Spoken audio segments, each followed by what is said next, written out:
So up until this point, the tone has been heavy. It's confusion, disappointment, uncertainty. Now Jesus speaks, verse 25, "O foolish ones, slow of heart to believe all the prophets have spoken." This is strong language. But notice carefully what he does not say. He doesn't say you lacked evidence, you need more time, you were just unlucky. He says you're slow to believe. It's not an insult to their intelligence, it's a diagnosis of their hearts. They're not incapable of understanding. They're not lacking information. They're resistant to believing what has already been shown to them. Notice what he says. All the prophets, what all the prophets have spoken, not just part of Scripture, all of it. So they had embraced the promises of glory. They've read those parts of Scripture. Promises of glory, expectation of victory. Yes, those are the ones they've memorized. But they've neglected the promises of suffering and the path of humiliation. Listen, this is something very searching.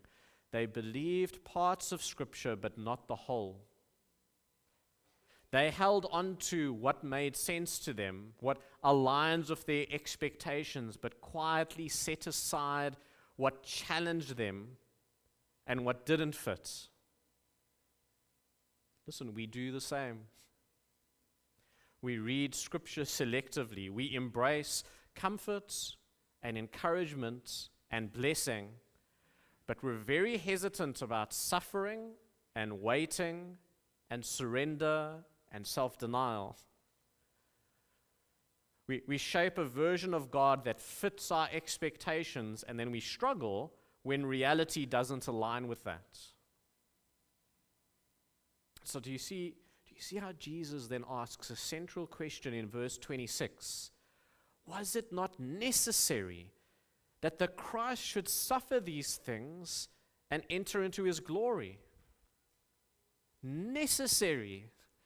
That word, it has a whole lot of weight to it. Not unfortunate, unexpected, avoidable, but necessary.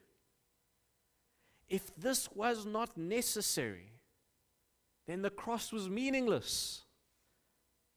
But if this is necessary, then it is the only way.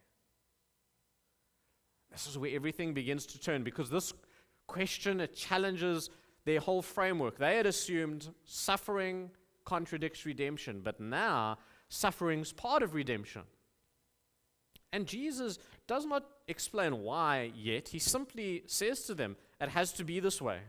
And then he leaves them with that tension. Can you imagine them thinking, wow, why would redemption require suffering? Why would glory come through loss? And the disciples, they look at the cross and they think, this can't be redemption. All they saw was destruction. What they couldn't see yet is what was being addressed, what was being accomplished, what was being prepared.